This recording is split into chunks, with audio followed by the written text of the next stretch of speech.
Oi, gente, saudações a todos e todas. Eu sou Bernardo Luciano, mestrando em Engenharia e Tecnologia Ambiental, e hoje vamos falar, na aula de hoje, sobre a ventilação e a sua relação com as nossas sensações de conforto. Bem, para começar, nós podemos nos perguntar, mas o que é a ventilação? A ventilação é nada mais do que a ação do vento, ou seja, é o movimento do ar no interior das edificações ou de um ambiente, por exemplo.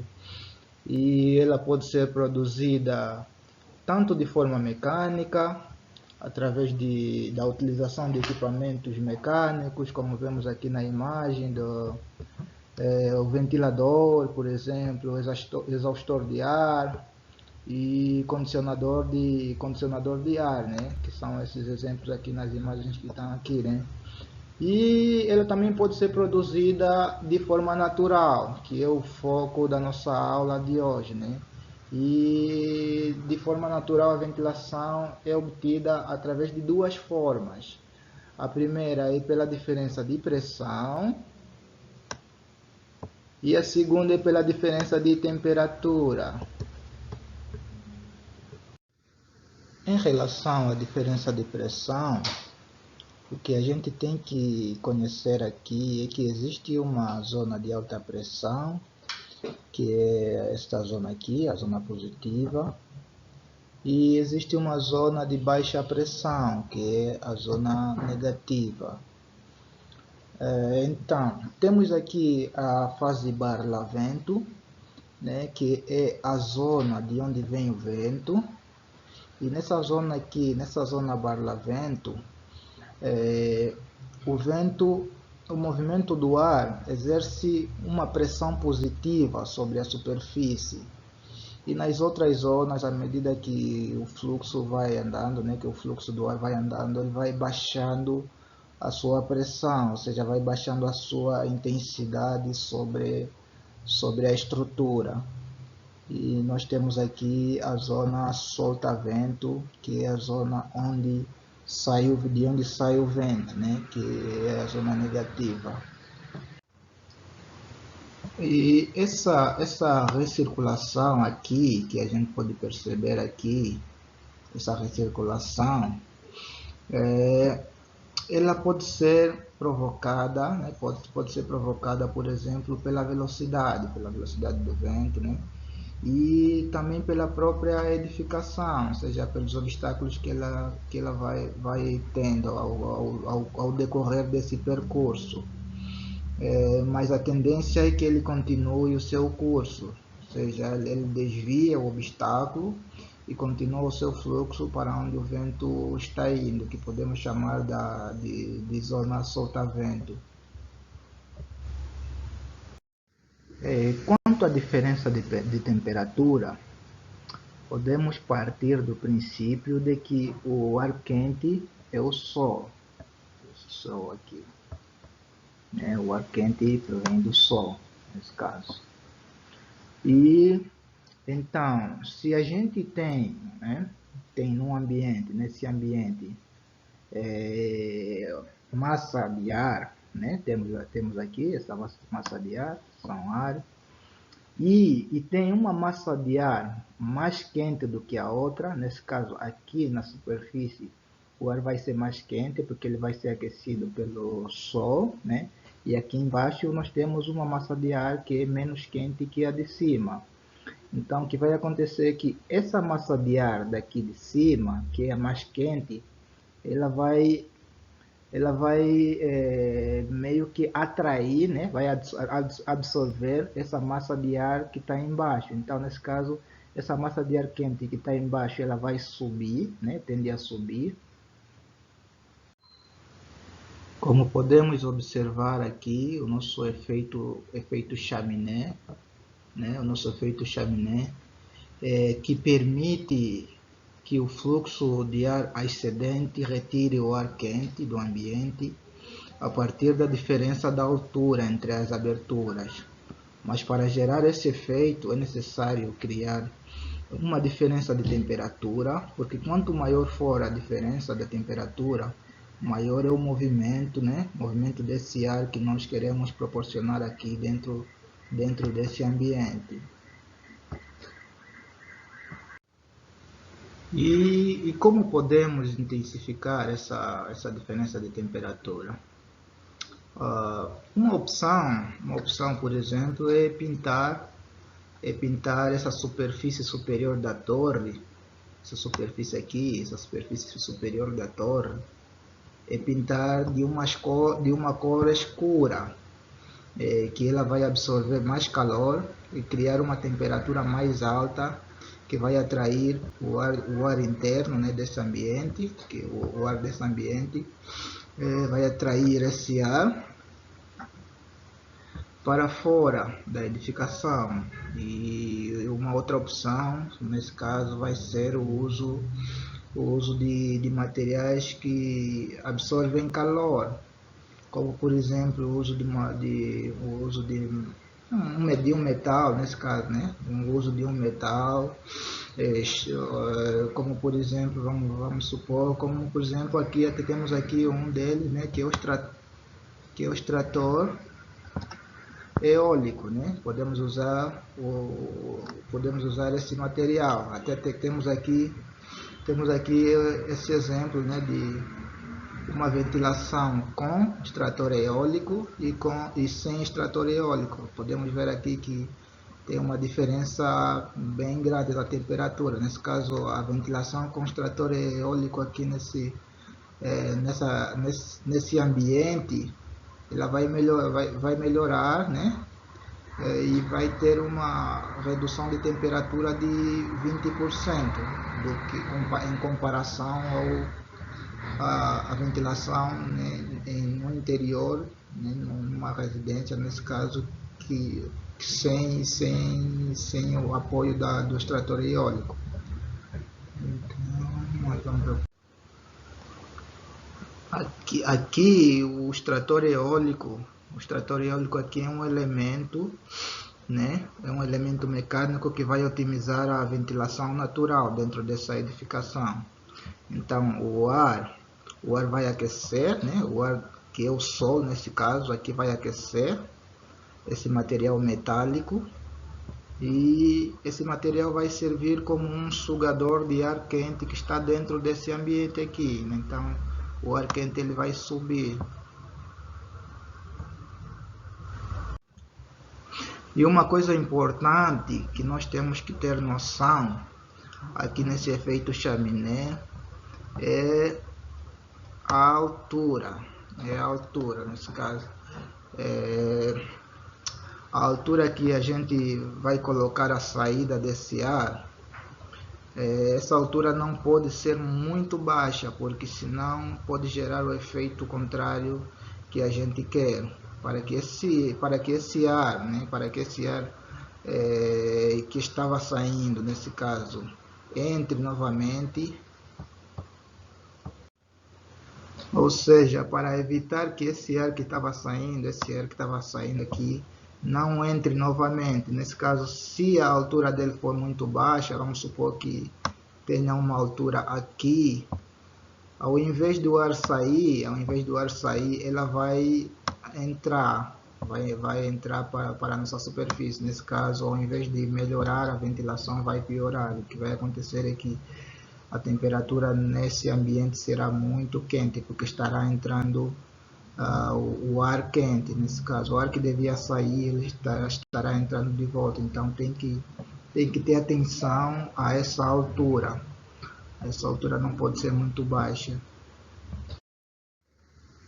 Quanto à quantificação do fluxo de ar, uma das principais formas de quantificar o fluxo de ar surgiu no século XIX, quando Francis Beaufort criou uma escala, né? Uma escala que quantifica o fluxo de ar de acordo com a sua velocidade. E essa escala vai de 0 a 12, em termos de intensidade de velocidade de ar. Por exemplo, aqui na escala 4, aqui, né? Temos aqui a escala 4. A categoria está classificada como brisa moderada, né? Classificada como brisa moderada. E a sua velocidade, ou seja, a velocidade do vento fica entre 5, né? Entre 5 a 7, entre 5.5 a 7.9. Nós aqui, lembrando que temos aqui ou seja, a conversão, né, de metros por segundo por quilômetros por hora. Então, nós temos aqui na brisa moderada de 5.5 a 7.9, que é em metros por segundo, que convertendo em quilômetros por hora dá de 20 a 28 quilômetros por hora. E nessa velocidade, nós podemos perceber aqui nessa velocidade que a poeira e pequenos papéis soltos se elevam, né? Então, possivelmente, né? Possivelmente o vento pode estar nessa velocidade aqui, ou seja, podemos manter uma ventilação nessa velocidade. Bom, falando aqui da função da ventilação, a ventilação tem basicamente três funções, que são a primeira, promover o conforto térmico aos usuários, a segunda, a renovação do ar no ambiente, né? E a terceira, que é a remoção da carga térmica da edificação. Lembrando que essas três funções elas são complementares, né? Nós temos aqui a primeira função da ventilação que já mencionamos, né, que é de promover o conforto térmico ao usuário. Essa função consiste em promover um resfriamento fisiológico do corpo humano. Vamos supor, né, como por exemplo, quando nós estamos com calor, o nosso corpo produz películas finas de suor, que se forma sobre a nossa pele. Nesse caso, quando nós estamos com calor, né, a nossa pele vai produzindo suor, né, vai produzindo suor. Daí, quando esse fluxo de ar da ventilação, né, incidir sobre o nosso corpo, ele vai encontrar o suor produzido pelo calor, né, o suor produzido no nosso corpo.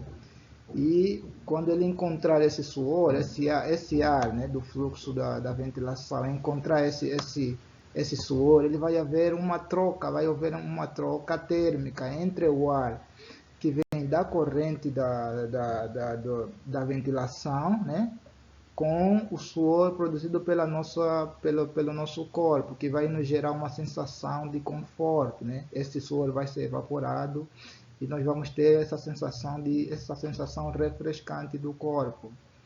E essa é a primeira função, né, da ventilação, que é nos promover essa sensação, esse conforto térmico. Então nós podemos nos perguntar, mas em que temperatura a ventilação natural é indicada? Olha, de acordo com a Carta Bioclimática desenvolvida por Givone, a ventilação é indicada para temperaturas que estejam entre 20 a 32 graus Celsius. Então, se a temperatura ultrapassar esse limite, aí fica difícil atenuar o calor, né? Então, por meio da ventilação natural. E nesses casos, nós podemos recorrer ao condicionamento artificial de ar.